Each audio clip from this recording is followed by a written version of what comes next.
So, folks, there is a genocide going on in Gaza, and it's really bad. We're going to talk about that, but as a way of segueing into it, there's also a lady who's really nice named Miss Rachel. And well, we're going to talk about how these two things intersect. But before we get into that, like, comment, and subscribe because it helps the channel, helps it grow. Do the things. You know the drill. And here we go, folks. Right?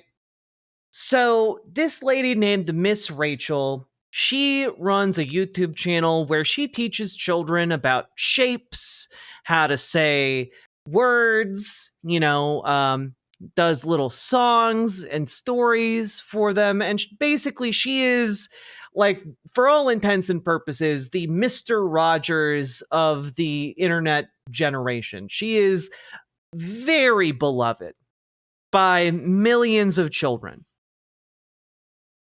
And for a while now, she's been getting called anti-Semitic and hateful. And all of that is and basically just untold amounts of harassment, because she has said that children don't deserve to be slaughtered in war. People don't deserve to be killed. And by people, she means children. And a new article came out just yesterday. Miss Rachel doubles down support for children in Gaza. It's sad that people try to make it controversial when you speak out for children that are facing immeasurable suffering, the YouTube educator said in a recent interview with Zateo. Maria-san over there doing great work at Zateo. But, like, Miss Rachel's like a really nice person, okay? Like, that's like her entire thing is kindness, respect, love, and protecting children. You know? And in the face of this overwhelming harassment campaign against her to slander her as a hateful anti-Semite, she remains firm in her support for the children in Gaza. And I mean, I don't know how to respond to this with anything but, like, if you think this woman is a monster, a hateful anti-Semitic monster, because she believes Palestinian children deserve love and respect and deserve to be able to learn shapes and sing songs, like, I don't know how to bridge that gap in understanding here. Like, there are people who are gonna watch this and say she's hateful. So silly. He's so silly. Uh-oh. Uh-oh.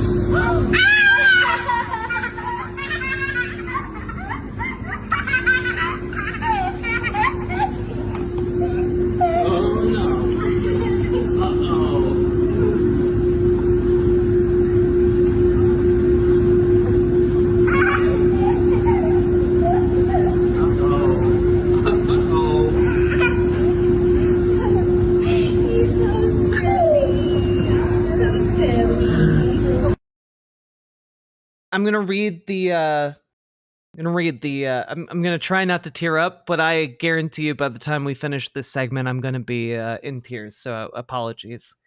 I met Rahaf from Gaza.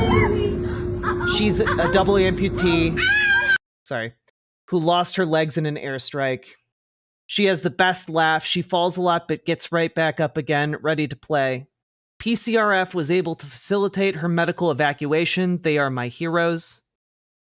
And PCRF stands for Palestinian Child Relief Fund. Her wonderful mom is here. Her sweet brothers and dad are still in Gaza. She's so adorable, smart, loving, and precious. All kids in Gaza deserve to have the chance she now has. And I just want to pause this. Israeli bombs took her legs. Israel dropped the bomb on this family and blew off this little girl's legs. And honestly, anyone who is painting a woman whose job it is to just love children, to entertain them, and to treat them with kindness and respect is only a hateful monster. That's it. You know? Like, I'm sorry, but if you are sitting there and going like, no, no, no, no, no, you don't understand. When she says, you know, all children deserve love, kindness, and respect, like that's actually because she's a monster who is discriminating against like certain types of children. And like, I don't see any evidence of that. I, in fact, see the opposite. She's standing firm in the face of overwhelming pressure to discriminate against certain types of children, and she's refusing to do so. That is strength of character that many, many, many people who are accusing her of the most vile bigotries could only imagine having, you know? Don Dota, like, I'm sorry. The macho act about not caring about anything, that's weakness on your part. It's like a thermal exhaust port. Like, it's like gonna destroy you, man. You're gonna be like alone and you're gonna be wondering why, and you're not gonna be able to figure it out. You're gonna cry yourself to sleep, and eventually one day you're just not gonna wake up because you overdosed on pills. And that's like the story of every single kind of guy like you. And I know because I've seen it happen. And like my advice to you is like stop being that kind of cold-hearted bitch. It's going to destroy you. Don't do that. I care about my fans and friends. You don't have friends. Like I'm sorry, when you're like, you have to be out for number 1. If you're out for number 1, you don't have goddamn friends. You have people who are associates at best. I'm not cold and jaded at all. Nah, you came in here to talk about how other people don't have empathy, my guy, during a segment about children being murdered. Don't try and play that card. Like, I care about things. No, you don't. Like, like, I'm sorry. If you're like trying to do a tough guy like alpha bullshit routine about how like you need to be out for yourself, you don't have friends. You just told us you don't have friends. Because having friends means that you care about other people. You care about something other than yourself. Now, all of this being said, Miss Rachel is doing like incredible work, right? And I'm just going to read out the message she wrote on this post, this video of this little girl playing with her prosthetic legs.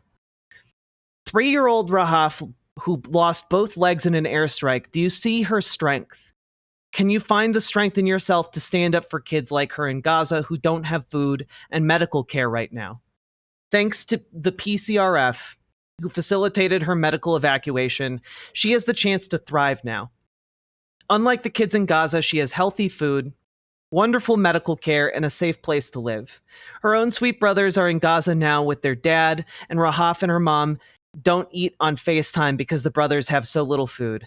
How is this happening?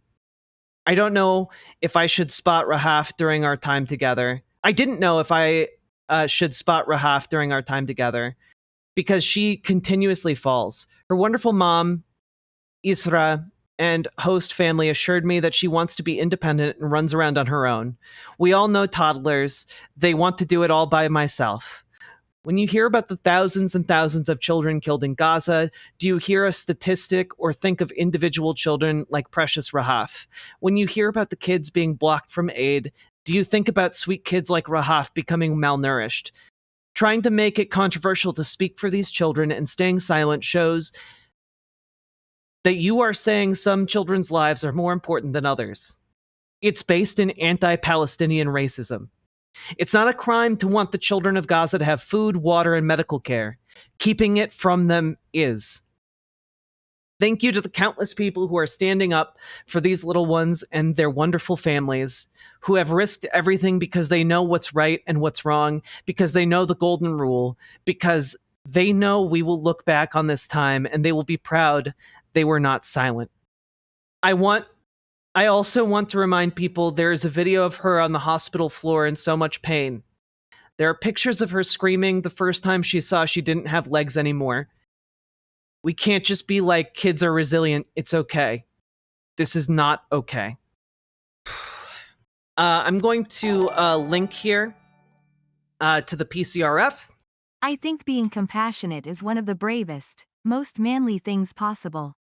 There's risk in opening your heart, sharing others' pain, and spending your resources to help just because you can. Absolutely, Paladin. Absolutely. Thank you for the $10 dono. And folks, I'm linking the PCRF here. Okay? Consider making a donation. This organization actually makes a difference. They actually get aid into Gaza.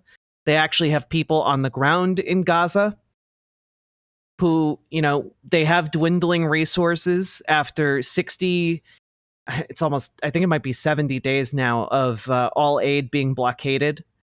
And, but when you donate, it can make a difference. It can help get some kids out of there. Okay? And I would encourage you all to donate if you can.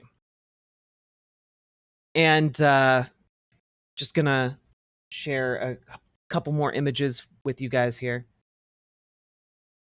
Here's an image of Miss Rachel meeting Rahaf. PCRF was able to facilitate her evacuation. Miss Rachel is just a delight. Empathy, compassion, and love is what makes you human, but it's also what makes you strong. Not caring about things is a huge weakness, and caring about things is a strength. When you care about something, you are able to go beyond your limitations, and you are able to go beyond what you thought was possible, because you care. Okay? That's important. It's important to give a shit. I was so honored to spend time with Rahaf from Gaza. Rahaf is a 3-year-old double amputee who lost her legs in an airstrike. Absolutely adorable, most loving, smart, playful little girl. Thanks to the PCRF for facilitating her medical evacuation. They are my heroes. And, yeah. A lot of this is reiterating, of course. But one of the things I wanted to talk about a little bit is some of the other stuff Miss Rachel has been posting related to Gaza. Okay? And it's specifically related to the blockade of food and medical supplies into Gaza. And this is, again, it's this concern about children that people are saying is anti-Semitic. This is from 6 days ago. Hi, Rahaf Aid. This is a different little girl named Rahaf.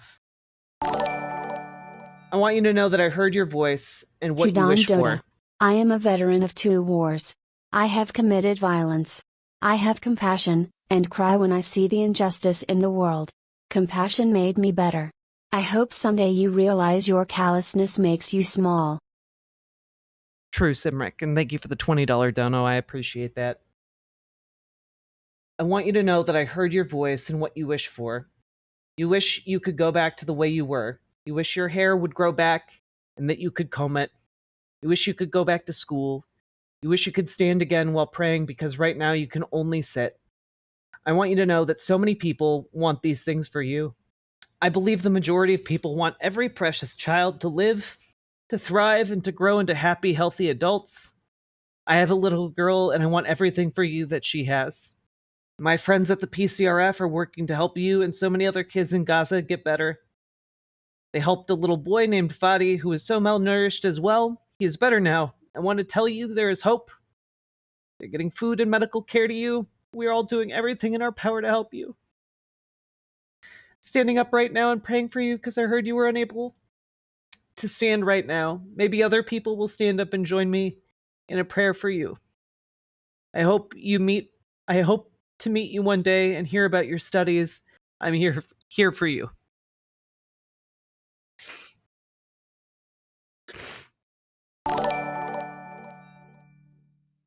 Thanks for being here, everyone. Make your calls. Use your voice. It's worth it. We can make the world better. Don't give up. And please donate to the PCRF. They're making a real difference. Obviously, another update here. Rahaf did get the aid package from the PCRF. When I saw Rahaf, the precious girl in Gaza, suffering from malnutrition, I sent her story right away to my friends at the PCRF. Despite having little supplies, they quickly reached Rahaf through their emergency food program and provided the nourishment and care every child deserves.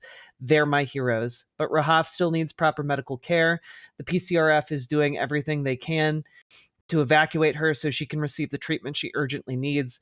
Her family is deeply grateful for your prayers and support. We can make a difference, and that's why it's so important to speak out for children. Seeing her smiles gives me hope. The woman facilitating getting aid to these children is being labeled as a hateful bigot for ensuring that children get fucking food, man. You know, like, these food supplies, these kinds of food supplies, they're the kinds of things that US aid used to mass manufacture and send out into the world to save the lives of children like Rahaf. The Trump administration, for no reason other than unadulterated cruelty and selfishness, have cut those programs.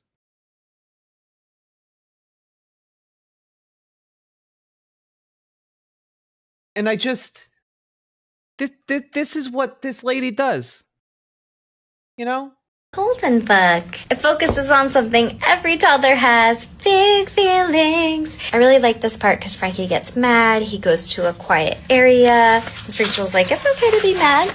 And then he picks from this chart what he wants to do to help him feel better. And he takes a deep breath. And we know breathing is so helpful for little ones. When kindergarten teachers asked what is the most important skill, they said it is emotional regulation. So can your little one have their block tower fall down and be able to handle those big feelings? I think as parents, sometimes we're like, I don't need to focus on the feeling stuff. I want to do like the ABCs and the 1, 2, 3s. But actually, according to research, the emotional regulation actually also helps academically and socially with friends and relationships. So it's really important. And I have big feelings. I need to work on my big feelings right now.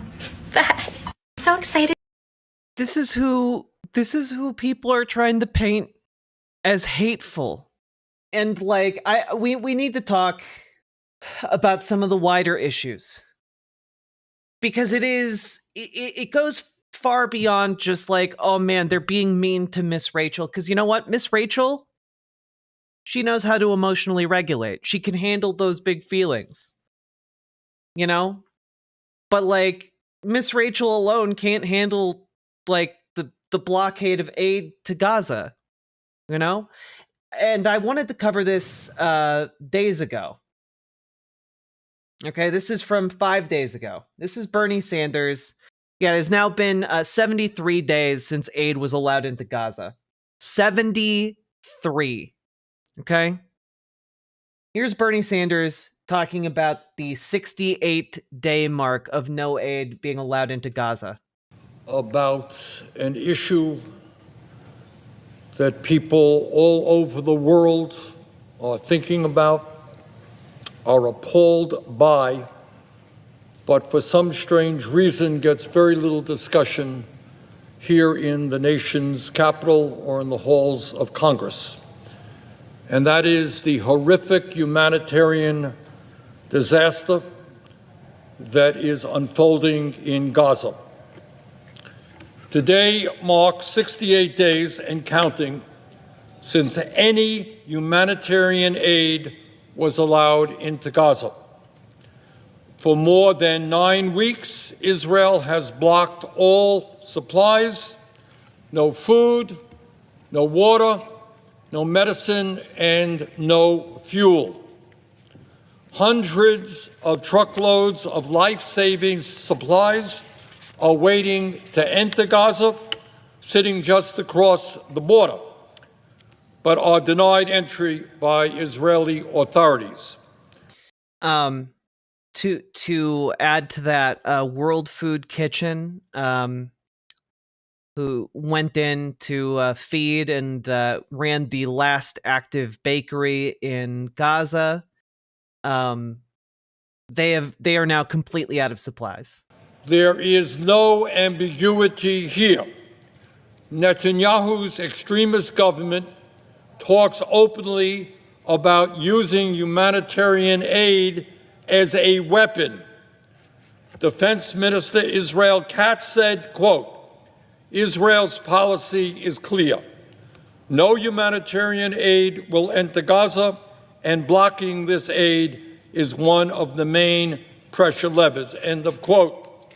This is a war crime, by the way. Like, it is a war crime to do it for a short period of time, and to do it on a long period of time is genocidal. And there's really no other way of getting around that. Mr. President, starving children to death as a weapon of war is a clear violation of the Geneva Convention, the Foreign Assistance Act, and basic human decency. Civilized people do not starve children to death. What is going on right now in Gaza is a war crime committed openly and in broad daylight, and continuing every single day. Mr. President, there are 2.2 million people who live in Gaza. Today, these people are trapped, the borders are sealed, and Israel has pushed the population into an ever smaller area. With Israel having cut off all aid, what we are seeing now is a slow, brutal process of mass starvation and death by the denial of basic necessities. And this is a good point, Nomi Sunwriter, that you make. The amount of supplies that have arrived within Israel and within Egypt and are not being allowed to pass into Gaza is astronomical. Like, let me just look up and see if I can find the number real quick. How much? Yeah, the UN is calling it a massive war crime as well. How many tons? Yeah, here we go. Yeah, as of 2 days ago, there are 116,000 metric tons of food waiting to go into Gaza.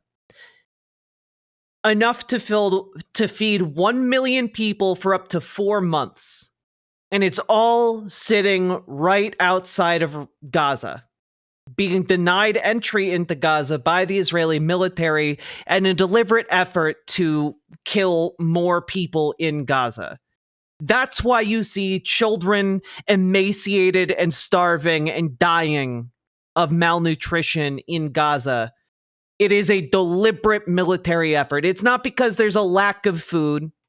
There is an abundance of food sitting just outside of reach. And I don't know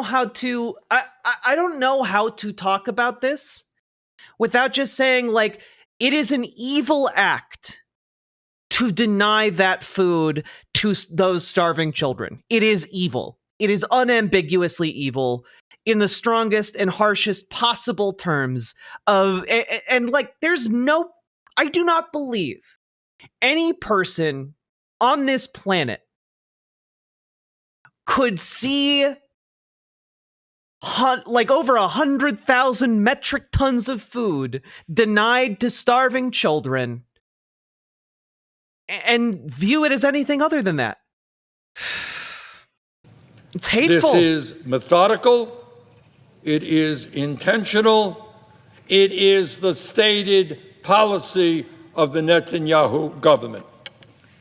Without fuel, there is no ability to pump fresh water, leaving people increasingly desperate, unable to find clean water to drink or to wash with or to cook properly. Disease is once again spreading in Gaza.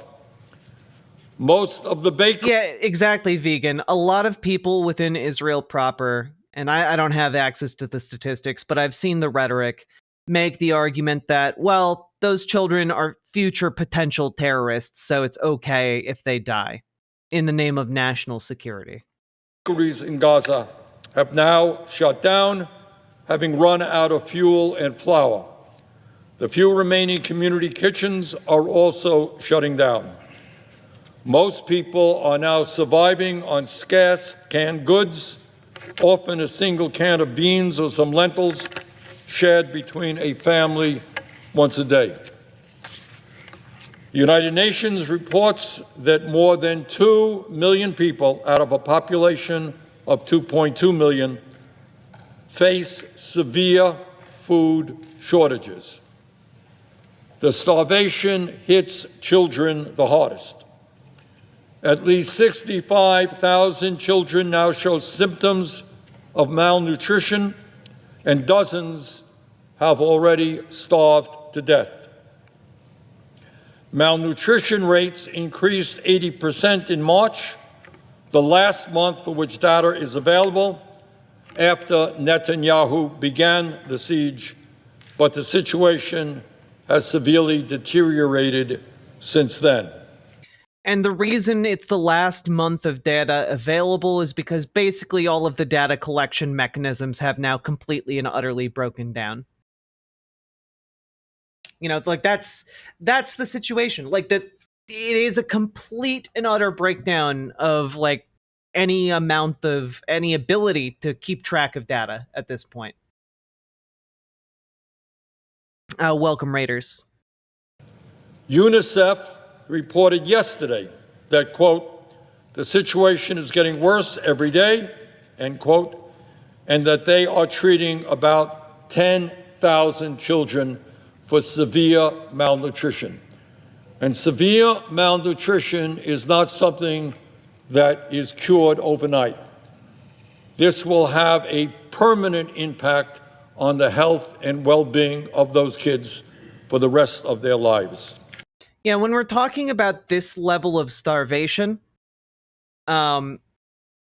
essentially your body's organs start shutting down. That's the reason, like, it has a permanent effect on you, right? And that's because your body is starting to die, right? Like your organs are shutting down in order to maintain the functionality of your core systems. And they can't just be restarted again. Yeah, your organ, you know, like when you are hungry, like it starts with the fat reserves, then it goes to muscles, and ultimately it goes to your organs, eating more disposable organs before, you know, your least disposable ones. Yeah. It is a horrible way to die.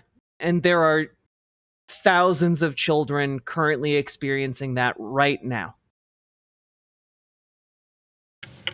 Without adequate nutrition or access to clean water, many children will die of easily preventable diseases, killed by something... That's actually a really good point, Draxus Stormscale.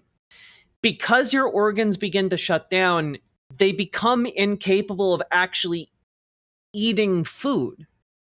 You know, your stomach will, if you are in that level of hunger and deprivation, your stomach will actually reject almost all food. It's why the USAID had to develop like special supplements, special like kind of practically pre-digested foods to be able to deploy that to famine-stricken areas, because so many people, and predominantly children, were just incapable of eating solid food. You know, like this is the situation of thousands of children now in Gaza. As simple as diarrhea. For the tens of thousands of injured people in Gaza, particularly the countless burn victims from Israeli bombing, Their wounds cannot heal without adequate food and clean water. Left to fester, infections will kill many who should have survived. And that's the other thing. Like, your body's mechanisms stop working. Like, your ability to heal yourself stops working if you are in a state of starvation. It slows down and it slows down until it just utterly stops, because that is one of those, secondary systems or tertiary systems before your primary systems go. With no infant formula and with malnourished mothers unable to breastfeed, many infants are also at severe risk of death. Those that survive will bear the scars of what they are going through now for the rest of their lives. And with little medicine available, easily treatable illnesses and chronic diseases like diabetes or heart disease is now a death sentence in Gaza. Mr. President, what is going on there is not some terrible earthquake. It is not a hurricane. It is not a storm. What is going on in Gaza today is a man-made nightmare. And it has only gotten worse since Bernie gave this speech. Again, this is from 2 days ago. Risk of famine across all of Gaza. This is from the UN World Food Program. According to the Integrated Food Security Phase Classification, IPC snapshot released today, 470,000 people in Gaza are facing catastrophic hunger. 71,000 children and more than 17,000 mothers will need urgent treatment for acute malnutrition. And at the beginning of 2025, agencies estimated 60,000 children would need treatment. So we have already gone far beyond what people's worst case scenario was in Gaza. Families in Gaza are starving while the food they need is sitting at the border. We can't get it to them because of the renewed conflict and the total ban on humanitarian aid imposed in early March, said the UN World Food Programme's Executive Director, Cindy McCain. It's imperative that the international community acts urgently to get aid flowing into Gaza again. If we wait until after a famine is confirmed, it will already be too late for many people. And the US government does nothing under Donald Trump. Donald Trump presides over the extermination of these children who deserve to live and be happy. And nothing, in my view, can justify this. Nothing What is happening in Gaza will be a permanent stain on the world's collective conscience. History will never forget that we allowed this to happen, and for us here in the United States, that we, in fact, enabled this ongoing atrocity. There is no doubt that Hamas, a terrorist organization, began this terrible war with its barbaric October 7, 2023 attack on Israel, which killed 1,200 innocent people and took 250 hostages. The International Criminal Court was right to indict Yahya Sinwar and other leaders of Hamas as war criminals for those atrocities. Clearly, Israel, as any other country that was so attacked, had the right to defend itself against Hamas. But Netanyahu's extremist government has not just waged war against Hamas.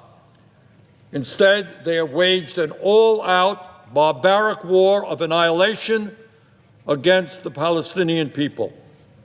They have intentionally made life unlivable in Gaza.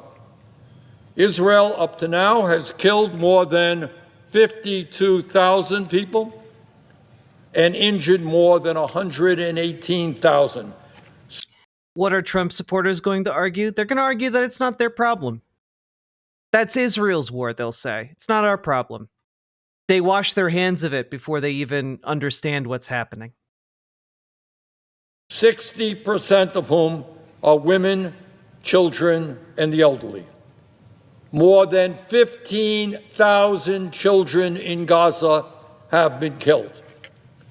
Mr. President, Israel's indiscriminate bombardment has damaged or destroyed 2/3 of all of the structures in Gaza, including 92% of the housing units. 92%. Well, Kalishna, understand that, like, I think it's becoming clearer by the day that, like, Israel has no intention of stopping this. You know, their intent here is to do what Netanyahu was reportedly saying they should do early on in the conflict, which is, you know, thin the herd. What they're trying to do is to kill enough Palestinians that they can simply seize the land, and it's not going to be able to be a coherent voting bloc. You know? Yeah, mow the lawn is another phrase that gets used a lot. Yeah, the United States has had the power to stop this the entire time. Under Trump, under Biden, under any US president that we have had in the last 40 years, we have possessed the power to bring an end to this conflict. And yet we have done nothing. Percent of housing in Gaza has been damaged or destroyed. Most of the population now is living in tents or other makeshift structures. Yeah, and Vegan, they're escalating a lot of their colonial ambitions because they know that Donald Trump won't stop them.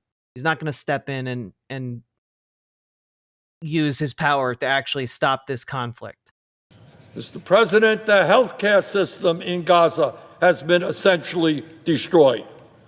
Most of the territory's hospitals and primary healthcare facilities have been bombed. Gaza's civilian infrastructure has been totally devastated, including almost 90% of water and sanitation facilities. Most of the roads have been destroyed. Gaza's educational system has been obliterated. Hundreds of schools have been bombed. Schools have been bombed, as has every single one of Gaza's 12 universities. And there has been no electricity in Gaza for 18 months. No electricity. Mr. President, given this reality, nobody should have any doubts that Netanyahu is a war criminal. Just like his counterparts in Hamas, he has a massive amount of innocent blood on his hands. And now, Netanyahu and his extremist ministers have a new plan. On top of everything else that has been done, they have a new plan. Yeah. And that is to indefinitely reoccupy all of Gaza. And this has been widely reported on, right? Like, part of this has just been like US media, for whatever reason, glazing the Israeli government and saying, "Oh, they're just fighting Hamas," and then, like, they'll leave Gaza. This has always been about seizing Gaza, and it seems pretty obvious and blatant, and like the leaders in Israel talk about it openly, and I don't understand the constant effort to bend over backwards and deny what the leadership itself is saying. I don't get it. Okay? But like, this has been an openly acknowledged plan now to seize and perpetually occupy the Gaza Strip since May 5th. This is Israel plans to seize Gaza under a new plan, officials say. For an unspecified amount of time. two Israeli officials said, a move that if implemented, would vastly expand Israel's operations there and likely draw fierce international opposition. But who's going to stop them if America doesn't put pressure to stop them? You know, like, Israel is the most condemned nation on earth by the UN membership. And it amounts to nothing because the shield that protects them from international consequences and diplomacy is America. And that's where we're at. We are the ones that perpetuate this. So one of the things we need to do going forward is to keep this in mind, is to keep asking better of our politicians, to keep moving forward, to bring an end to this insanity. Okay? And this isn't like, oh, well, it's just like a couple guys. The new plan, which was approved in early morning vote by the Israeli cabinet ministers, also calls for hundreds of thousands of Palestinians to move to Gaza's south. That would likely amount to their forcible displacement and exacerbate the already dire humanitarian crisis. So basically, they're going to be doing a mass ethnic cleansing while seizing the territory, you know? Cool stuff. And like,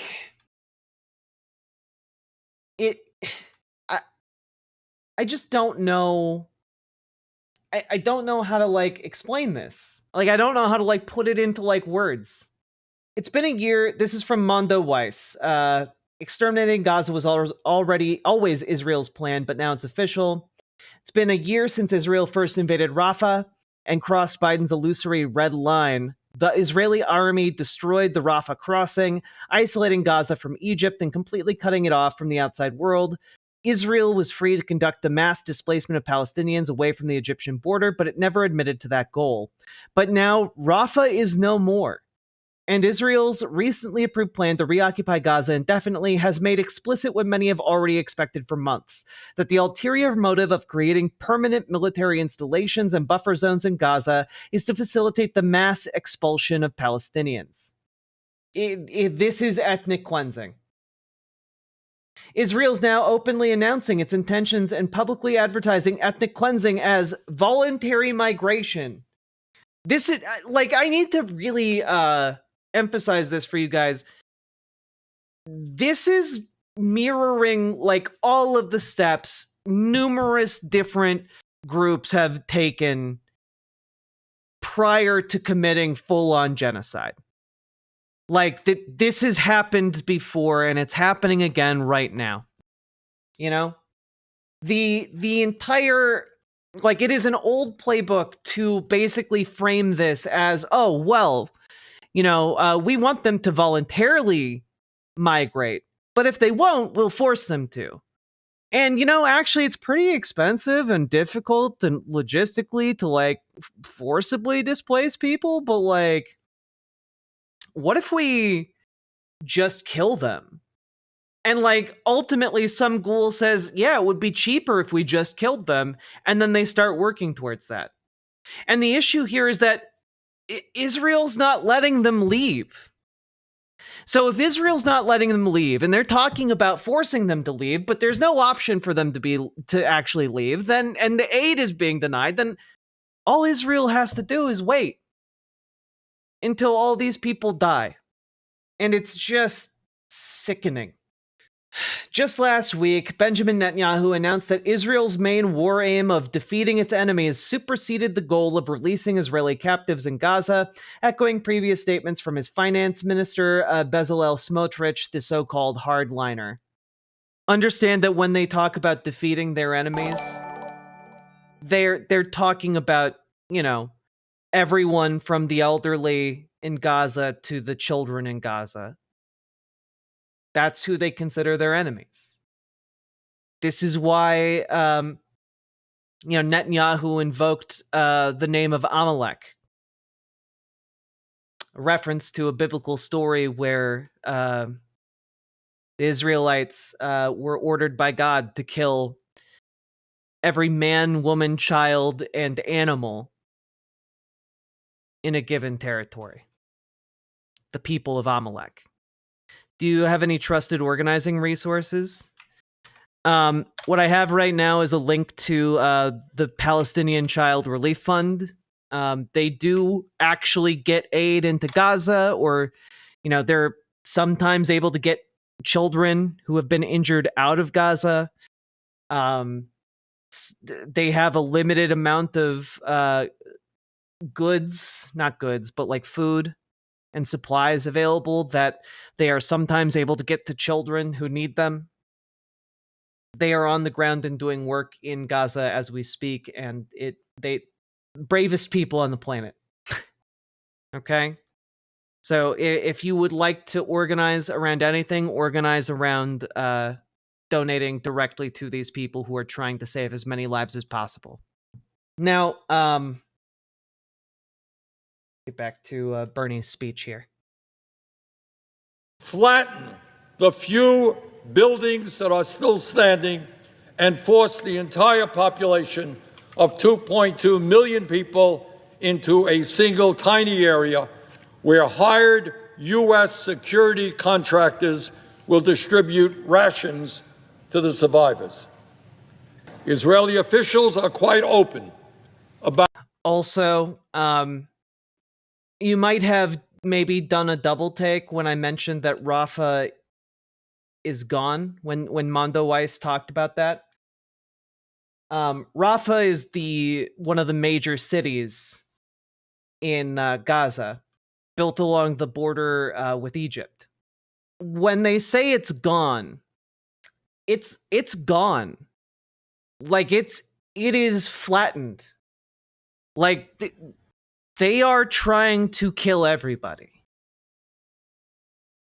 And I don't know how to make it more clear. This is from January 19th of this year. It has only gotten worse. It has only gotten worse. There is no military reason for this level of destruction against a predominantly civilian population. About the goal here, to force Palestinians to leave. Is the UN there? I think there might be. No, I think they're trying to get aid into Gaza, but they're being denied by the Israeli military. No aid has gone in since March 2nd. Of the country's, quote, in line with President Trump's vision for Gaza, end quote, as one Israeli official said this week. Israeli Finance Minister Smotrich said this week that, quote, Gaza will be entirely destroyed, end quote, and that its population will, quote, leave in great numbers, end quote. For many in Netanyahu's extremist government, this has been the plan all along. It's called ethnic cleansing. Yep. This would be a terrible tragedy, no matter where in the world it was happening or why it was happening, whatever the causes of it might be. But what makes this tragedy so much worse for us in America is that it is our government, the United States government, that is absolutely complicit in creating and sustaining this humanitarian disaster. It didn't just happen. We are a significant part of creating this humanitarian disaster. And this is the thing, right? Like, this is why you can't just say, oh, well, it's not our problem. It's happening over there. Israel's doing it, not our problem. This is why there is a huge flaw in a lot of the MAGA reasoning, right?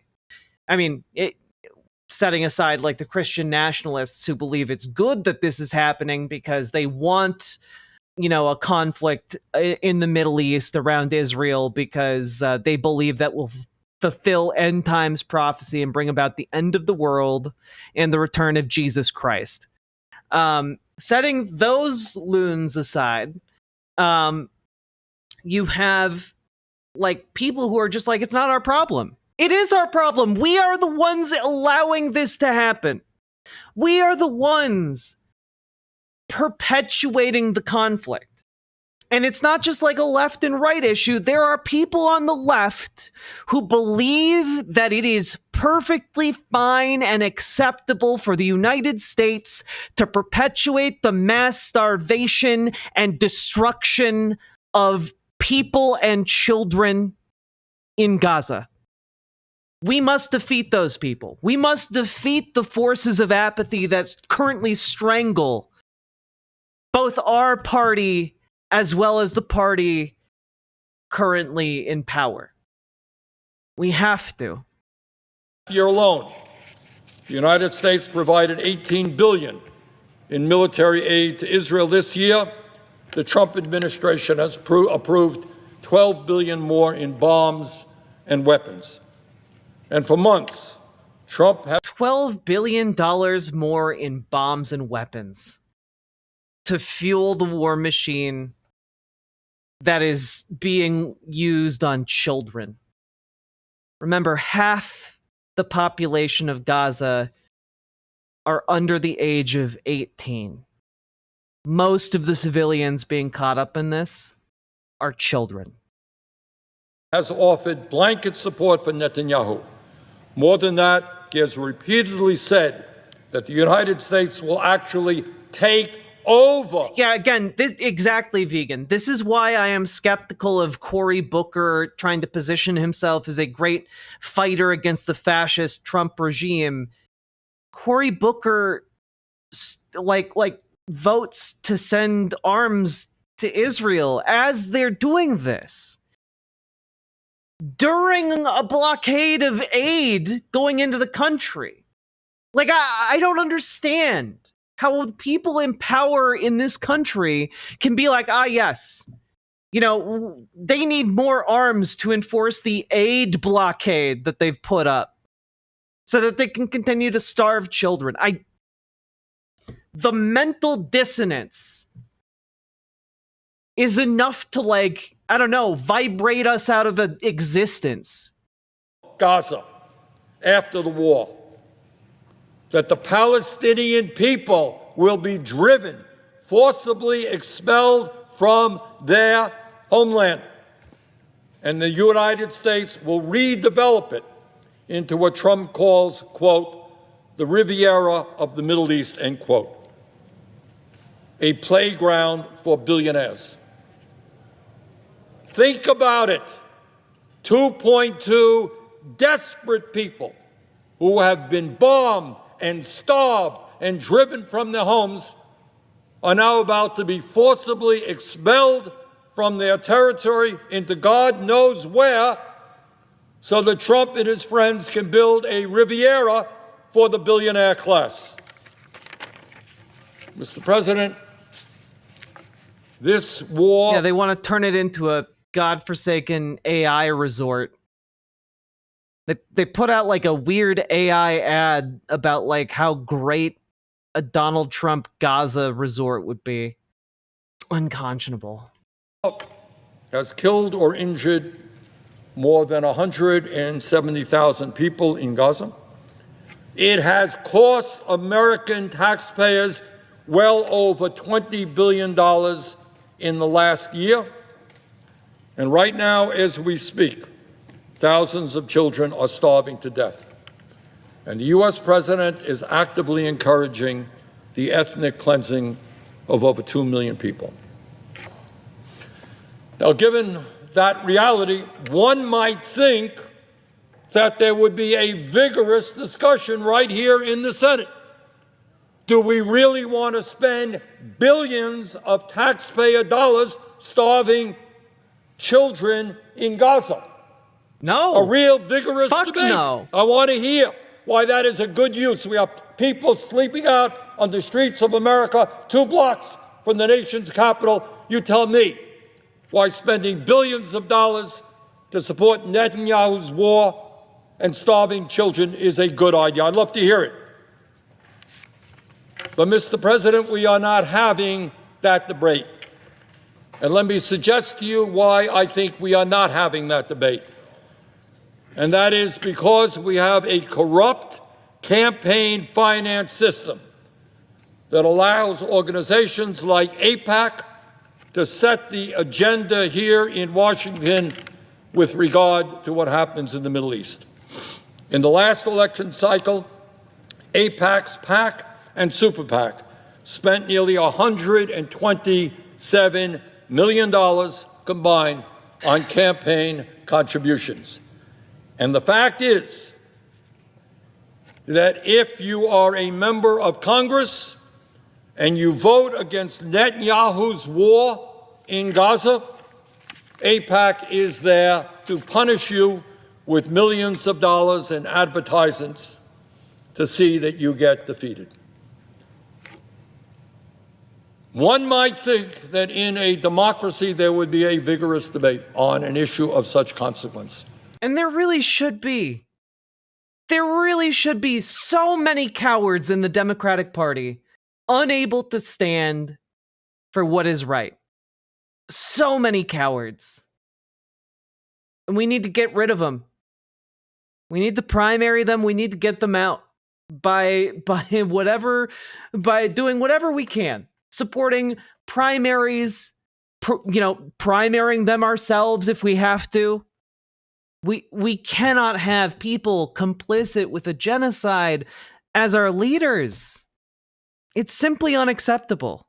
But because of our corrupt campaign finance system, which impacts us in so many ways, on this issue, people are literally afraid to stand up, because if they do, suddenly you're going to have all kinds of ads coming in. Yeah, true. If you want to get involved, genuinely, if you want to get involved in an effort to try and primary these Democratic fucks who are too cowardly to say anything about a genocide unfolding with our support, you can reach out to Dragonfly in the Discord. Dragonfly is prominent within the Democratic Party and will be able to help you get started in your local Democratic politics, okay?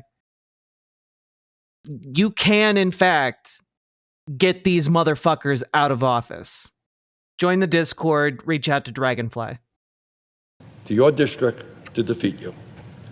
And sadly, I must confess that this political corruption works. Many of my colleagues will privately express their horror at Netanyahu's war crimes, but will do or say very little publicly about it. Mr. President, history will not forgive our complicity in this nightmare. The time is long overdue for us to end our support for Netanyahu's destruction of the Palestinian people. We must not put another nickel into Netanyahu's war machine. We must demand an immediate ceasefire, a surge in humanitarian aid, the release of the hostages, and the rebuilding of Gaza, not for billionaires to enjoy their Riviera there, but rebuilding Gaza for the Palestinian people.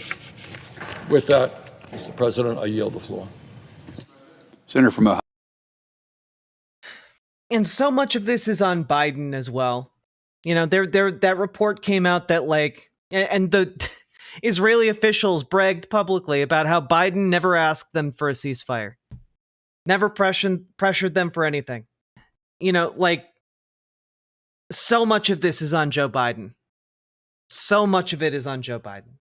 And I will just say a little bit more, because I know this has been a lot. But there's a reason why Miss Rachel is such a threat, that she needs to be attacked by a lot of these Zionists who want to shut her up.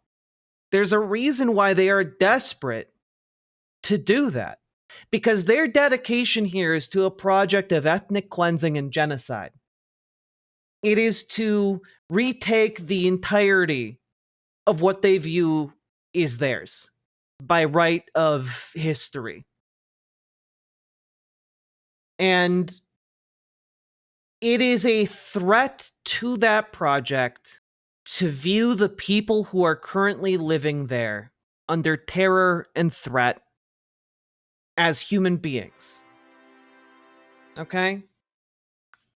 It is. Feedback. Sticker sets should have entirely different designs. Merch ideas. BWA, Dono Ghost. Shimp. Jim Water CEO of Big Water Cup. I appreciate that. I should have probably turned off notifications before I started talking. That's on me. Thank you for buying stickers, though. I'm glad you appreciate them. But Miss Rachel is a threat because she makes these children real, tangible, and human. Because Miss Rachel actually cares about and sees children. Okay? And seeing children like Rahaf from Gaza, that's a powerful thing. Being able to respect children like Rahaf from Gaza, that is a powerful thing. Being able to care with your whole heart, that is a powerful thing. And caring about Palestinians is a direct threat to the Zionist project of removing them from where they are by any and all means. Okay?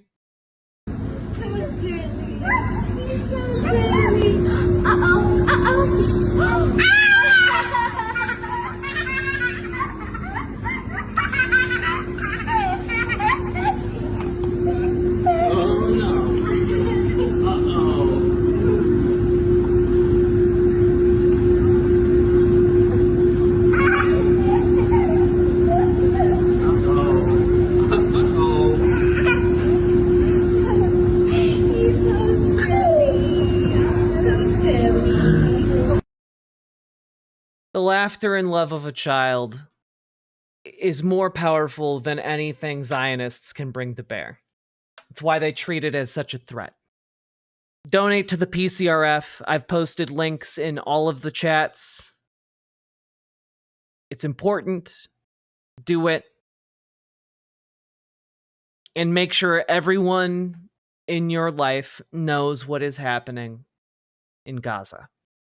Riverboat Jack is coming to town. All the viewers gather round. Twitch and YouTube and Swishy streams. All that content is bursting the seams. Politics, gaming, and plenty more. Your sense of fashion you'll adore. So grab your stuff and hop aboard. We're going straight to Jack's Discord.